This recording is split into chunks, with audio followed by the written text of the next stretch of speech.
नमस्कार दोस्तों, RP Singh study centre में आपका स्वागत है। जी हाँ दोस्तों, कैसे हैं आप लोग? आशा करते हैं स्वस्थ होंगे, खुश होंगे और घर पर मन लगा के पढ़ रहे होंगे। और चलिए अब हम लोग चलते हैं क्लास 10th में नेक्स्ट तरफ। इससे पहले आप चैनल पे नए हैं तो चैनल को सब्सक्राइब नहीं करना है। चैनल को क्या करना है? सब्सक्राइब नहीं करना है। पहले वीडियो को आराम से देखिए, समझिए। अगर सवाल आपको समझ में आ जाए तो चैनल को सब्सक्राइब कीजिए, वरना नहीं कीजिए। तो चलिए अब आप लोग को प्रश्नावली 3.32 का थ्योरी दे देते हैं। देखिए 3.2 में हमें क्या पढ़ना है। 3.1 का हम सवाल बना चुके हैं, पहला का पहला और दूसरा बना चुके हैं। दूसरे सवाल से हमें थ्योरी की ज़रूरत है। तो देखिए सवाल का जो बेस होता है ना, वो होता है थ्योरी। अगर हम थ्योरी को नहीं जानेंगे तो मैथमेटिक्स क्या होगा? भारी लगेगा। अगर हम उसके बेसिक को यानी थ्योरी को हम जान जाएंगे तो मैथमेटिक्स क्या लगेगा? ईजी लगेगा। तो चलिए सबसे पहले देखते हैं। देखिए 3.2 का जो दूसरा नंबर सवाल है उसमें कहते हैं प्रतिच्छेदी रेखा है या समांतर रेखा है या समपाती रेखा है। तो अभी तक ये रेखा से भेंट नहीं हुआ है, तो चलिए सबसे पहले इस रेखा से हम भेंट करते हैं। देखिए पहला रेखा के बारे में पढ़ेंगे, प्रतिच्छेदी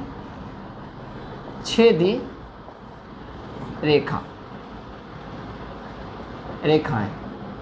तो देखिए सबसे पहले कोई भी सब्जेक्ट हो, गणित ही क्यों ना हो या साइंस ही कोई ही क्यों ना हो, सबसे पहले हम शब्द का अर्थ जानेंगे। अगर शब्द का अर्थ जान गए तो आधा जो सॉल्यूशन होगा वहीं से हो जाएगा। देखिए प्रतिच्छेदी, प्रति मीन्स होता है एक दूसरे को। प्रति मीन्स क्या होता है? एक दूसरे को। और छेदी रेखा मीन्स होता है एक दूसरे को काटना, एक दूसरे को काटना। तो देखिए प्रतिच्छेदी यानी एक दूसरे को, और प्रतिच्छेदी यानी छेदी मीन्स होता है छेद करना, मीन्स काटना। तो देखिए यहां से आपका शब्द का अर्थ आ चुका है। प्रतिच्छेदी रेखाएं किसे कहते हैं? देखिए प्रश्नावली का नाम ही है एक्सरसाइज का दो चर वाले रैखिक समीकरण। क्या नाम है? दो चर वाले रैखिक समीकरण युग्म। तो इसमें हमेशा जो समीकरण होगा वह दो बनेगा। क्या बनेगा? दो बनेगा। तो दोनों का हम ग्राफ खींचेंगे। तो देखिए प्रतिच्छेदी रेखा, देखिए हम मान के चलिए एक रेखा ये ले लिए, इसका नाम रख दिए ए और इसका रख दिए बी, इसका नाम रख दिए हम सी और इसका नाम रख दिए डी। ठीक। तो देखिए प्रतिच्छेदी रेखा किसे कहते हैं? देखिए यहाँ पे देखिए हम ए बी रेखा को सीधी रेखा एक बिंदु पे काट रही है। मान के चलिए बिंदु ओ हो गया, ये बिंदु क्या आ गया? ओ हो गया। तो इसे हम प्रतिच्छेदी रेखा कहते हैं। जब एक रेखा दूसरे रेखा को प्रतिच्छेद करती है यानी काटती है। जब एक रेखा, मान के चलिए पहली रेखा है ए बी, पहली रेखा क्या है? ए बी, और दूसरी रेखा है सी डी। दूसरी रेखा क्या है? C D. जब एक रेखाएं दूसरी रेखाएं को प्रतिच्छेद करती है यानी काटती है तो उसे ही हम प्रतिच्छेदी रेखा कहते हैं। तो इसे हम कैसे लिखेंगे? चलिए इसे लिखते हैं। जब एक रेखाएं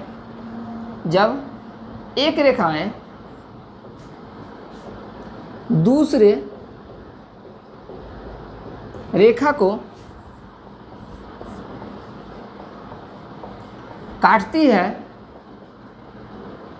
काटती है या प्रतिच्छेद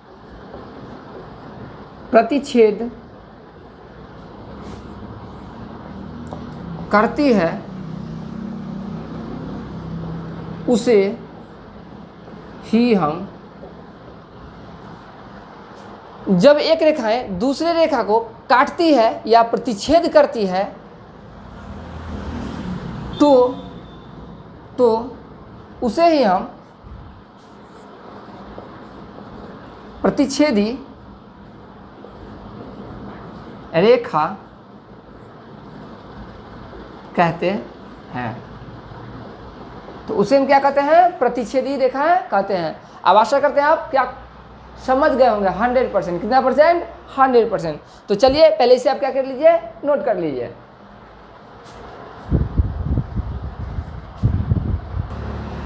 चलिए अब हम लोग चलते हैं दूसरी रेखा के बारे में पढ़ेंगे। पहली रेखा बता दिए प्रतिच्छेदी रेखा, दूसरी रेखा पढ़ेंगे समांतर समांतर रेखाएं। दूसरी पढ़ेंगे हम समांतर रेखाएं। तो देखिए समांतर रेखाएं, देखिए अभी अभी बोले हैं कि शब्द का ही अंतर अर्थ होता है। तो देखिए समांतर हम बोलेंगे समांतर, तो देखिए इसे एक शब्द आ रहा है समान अंतर पर, समान अंतर पर। देखिए समांतर मीन्स क्या, समान अंतर पे क्या रहता है, समान अंतर पर रेखाएं। क्या रहती है, रेखाएं, रेखाएं। तो समांतर रेखाएं किसे कहेंगे, तो देखिए इसका अर्थ आ चुका है कि समान अंतर पर जो रेखाएं होगी उसे हम समानांतर रेखाएं कहते हैं। तो चलिए सब लिखते हैं। देखिए अब समान अंतर पर कैसे रेखा होगी, सो देखिए हम एक एग्जाम्पल लेते हैं। मान के चलिए यहाँ पर एक AB रेखा ले लिए और यहाँ पर एक CD रेखा ले लिए। तो देखिए ये एक दूसरे के समांतर है। अगर यहाँ से यहाँ की दूरी अगर 5 सेंटीमीटर होगा तो यहाँ भी 5 सेंटीमीटर होगा, यहाँ भी 5 सेंटीमीटर होगा। जैसे सड़क का दोनों किनारा, सड़क का दोनों किनारा, सीढ़ी का दोनों किनारा, ये सब समांतर रेखाएं के उदाहरण है। ये सब समांतर रेखाएं के उदाहरण है। तो देखिए समांतर रेखाएं किसे कहते हैं, देखिए वैसी रेखाएं जो समान अंतर पे होती है, वैसी रेखाएं जो समान अंतर पर होती है उसे हम समांतर रेखाएं कहते हैं। तो इसे हम लिखेंगे वैसी रेखाएं, वैसी रेखाएं जो समान अंतर पर, वैसी रेखाएं जो समान अंतर पर होती है उसे ही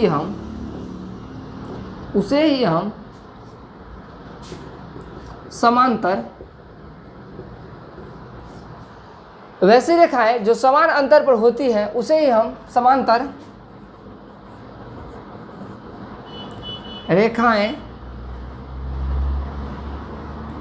कहते हैं। समांतर रेखा वैसी रेखाएं जो समान अंतर पर होती है उसे ही हम समांतर रेखाएं कहते हैं। कोई दिक्कत नहीं। देखिए समांतर रेखाएं जो होती है वह एक दूसरे को कभी प्रतिच्छेद नहीं करती है, यानी समांतर रेखाएं एक पैरेलल चली जाती है। जैसे सड़क हो गया, सड़क का किनारा क्या होगा, कभी एक दूसरे को काटती नहीं। अगर काटेगी तो रास्ता क्या होगा, खत्म हो जाएगा, प्रतिच्छेदी हो जाएगा। तो समांतर रेखाएं एक दूसरे को कभी प्रतिच्छेद नहीं करती है। तो आप समांतर रेखाएं के बारे में समझ गए होंगे। तो चलिए इसे भी क्या कीजिए, नोट कीजिए। ये सब आने वाला चैप्टर में ग्राफ में क्या है, बहुत ज़्यादा काम देगा, समझ गए ना। तो चलिए इसे भी नोट कर लीजिए। चलिए ग्राफ में हमें 3 तरह के रेखा के बारे में पढ़ना है। पहला पढ़ना है प्रतिच्छेदी रेखा, पढ़ चुके हैं। दूसरा पढ़ना है समांतर रेखा, पढ़ चुके हैं। और तीसरा जो होगा नंबर 3 पे आ रहा है वह होता है समपाती रेखाएं। चलिए इसके बारे में भी जानते हैं। देखिए समपाती रेखाएं, तो देखिए समपाती रेखाएं क्या होती है। जब हम ग्राफ बनाएंगे तो ये तीनों रेखा पे ही ग्राफ बनता है। तो देखिए हम एक रेखा ले लिए AB, हम क्या ले लिए AB, इसका ग्राफ इस प्रकार बना, इसका ग्राफ क्या हुआ, इस प्रकार बना। और ग्राफ में एक ऐसा सिचुएशन आता है, ऐसा कंडीशन आता है, जो अगर कोई भी अंक होगा ना तो वह भी रेखा जो होगा ना इसी पे बन जाएगा CD। यानी हम क्या देखें, एक ही रेखा पर 2 या 2 से अधिक रेखा क्या होती है, मिल जाती है। एक ही रेखा पर 2 या 2 से अधिक रेखा जब मिल जाती है तो उसे हम क्या कहते हैं, समपाती रेखाएं। क्या कहते हैं, समपाती रेखाएं। तो समपाती रेखाएं को भी इस प्रकार से भी लिख सकते हैं, जब एक ही रेखा पर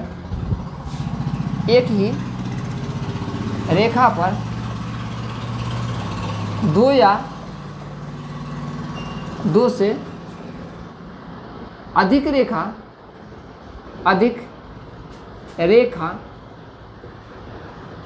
आश्रित हो, आश्रित माने रहना,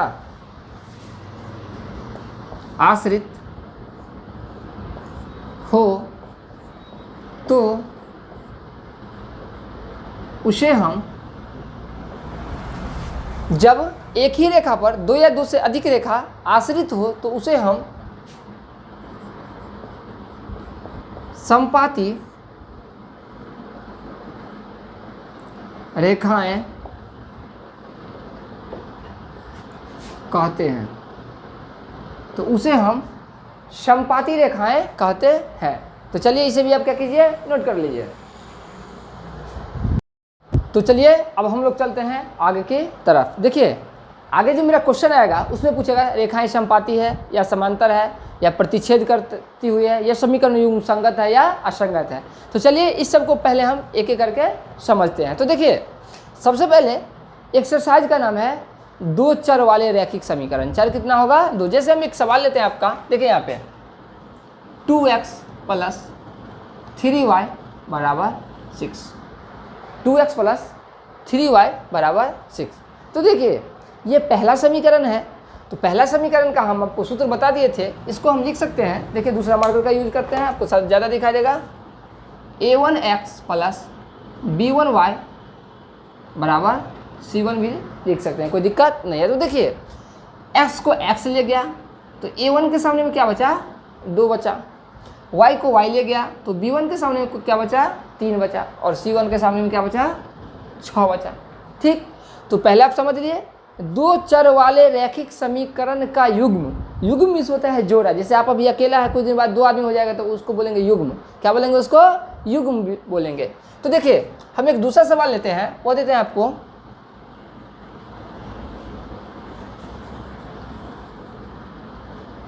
5x + 7y = 8। 5x + 7y = 8 देते हैं। तो देखिए हम क्या देखेंगे, ये दूसरा समीकरण है। तो दूसरा समीकरण हम कैसे लिखते हैं, a2x + b2y = c2। तो देखिए x को यहाँ पे x ले जाएगा तो a2 का मान यहाँ पे 5 होगा। y को यहाँ पे y ले जाएगा तो b2 का मान क्या होगा, 7 होगा। और c2 का मान क्या होगा, 8 होगा।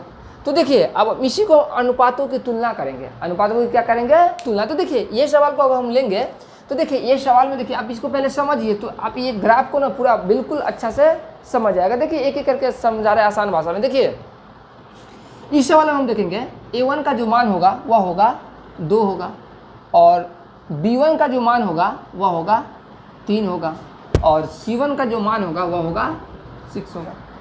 कोई दिक्कत नहीं है। अब देखिए दूसरा समीकरण में a2 का जो मान होगा वह होगा 5 होगा, और b2 का जो मान होगा वह होगा 7, और c2 का जो मान होगा वह होगा 8। a1 का मान क्या होगा, 2 होगा। b1 का मान क्या होगा, 3 होगा। c1 का मान क्या होगा, 6 होगा। ठीक, a2 का मान क्या होगा, 5 होगा। b2 का मान क्या होगा, 7 होगा। और c2 का मान क्या होगा, 8 होगा। कोई दिक्कत। अब देखिए अनुपातों की तुलना करेंगे, अनुपातों की तुलना। तो देखिए a1/a2 = नॉट b1/b2। देखिए ये जो है 2/5 और 3/7 बराबर है एक दूसरे के, एकदम बराबर नहीं है। कैसे बराबर नहीं है, तो देखिए ये 2/5 ही है और ये 3/7। 2/5 बराबर 2/5 होगा तो a1/a2 बराबर b1/b2 होगा। ये एक दूसरे के बराबर क्या है, नहीं है, ये एक दूसरे के बराबर नहीं है। तो इसे हम अनुपातों की तुलना करने के लिए इस सूत्र का प्रयोग करेंगे। देखिए a1/a2 = नॉट b1/b2। ठीक, तो यही हम अनुपातों की तुलना। तो देखिए ग्राफ में अनुपातों की तुलना करने के लिए पहला कंडीशन जो होगा वह होगा a1/a2 = नॉट b1/b2।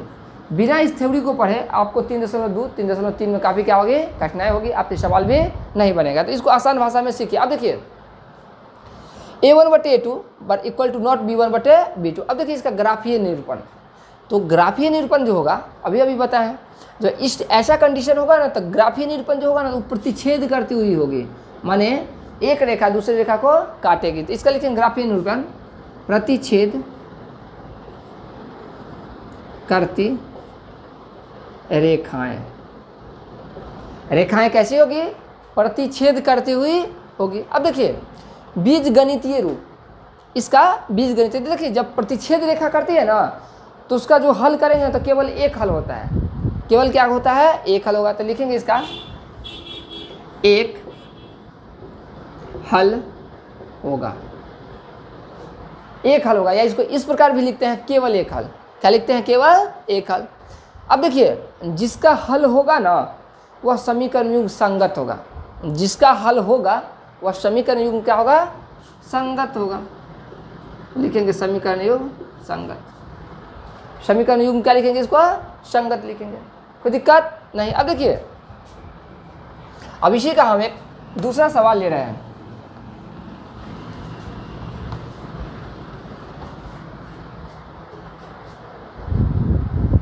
अनुपातों की तुलना में हम पहला पढ़ लिया, अब दूसरा की तरफ चलते हैं। चलिए एक हम आपको समीकरण देते हैं 2x + 4y = 7। तो देखिए इसको हम किस प्रकार लिख सकते हैं? a1x + b1y = c1। तो इसको हम देख रहे हैं कि a1 के सामने में कौन है जी? तो 2 है, और b1 के सामने में कौन है? तो 4 है, और c1 के सामने में 7 है। कोई दिक्कत नहीं है, साफ साफ दिख रहा, ठीक है ना? आराम आराम से पढ़िए।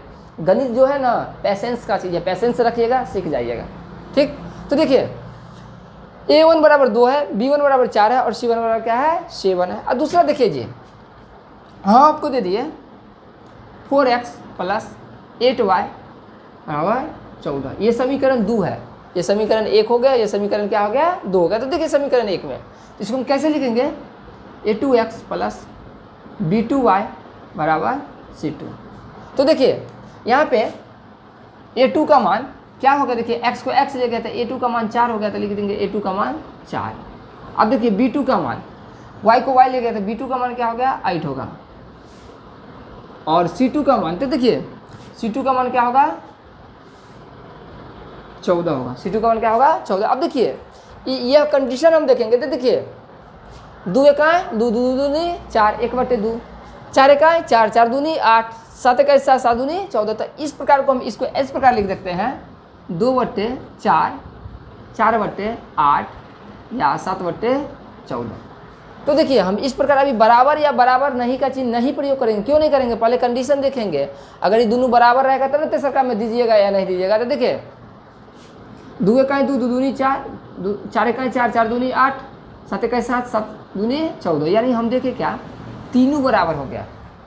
तीनों क्या होगा? a1/a2, b1/b2, c1/c2, तीनों बराबर हो गया। तो देखिए ये कंडीशन में हम देखें a1/a2 = b1/b2 = c1/c2, तीनों का तीनों क्या हो गया? बराबर हो गया। तो इसको हम बीजगणितीय रूप में लिखेंगे a1/a2 = b1/b2 = c1/c2।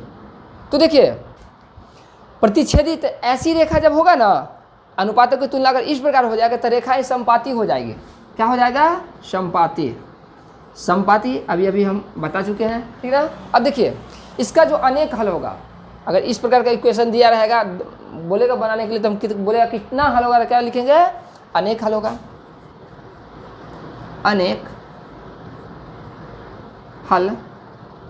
अब देखिए इसका समीकरण युग्म संगत होगा कि असंगत? तो देखिए जिसका हल होगा ना उसका समीकरण युग्म संगत होता है, जिसका हल होगा उसका समीकरण युग्म संगत होगा। तो इसे हम लिखेंगे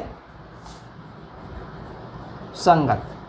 क्या लिखेंगे? समीकरण युग्म संगत होंगे। अब देखिए तीसरा कंडीशन आ रहा है। तो देखिए इसी सवाल पे हम ज़्यादा समय नहीं लेंगे, ठीक ना, क्योंकि वीडियो लॉन्ग चला जाएगा, ठीक ना। तो इसको इसी सवाल से थोड़ा सा हटा लेते हैं। देखिए हम इसको ले लेते हैं 5 ले लिए, और इसको ले लिए 7 ले लिए। तो ये हो गया C1, ये हो गया C2, बाद बाकी सब ठीक है। अब देखिए सिर्फ हमारा C1 C2 बदल रहा है। तो देखिए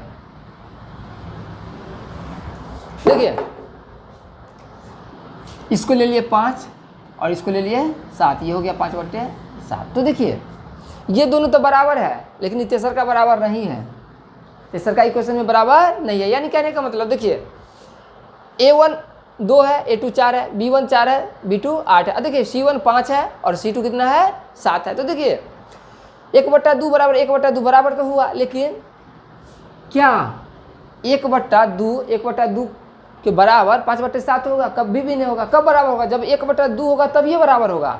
तो इसको लिखेंगे नॉट इक्वल टू नॉट 5/7, यानी C1/C2। C1/C2 क्या होगा? बराबर नहीं होगा। तो देखिए, तो इसको हम लिखेंगे A1/A2 बराबर B1/B2 equal to not C1/C2। तो देखिए इसका हल ही नहीं कोई होगा। तो इसको हम लिखेंगे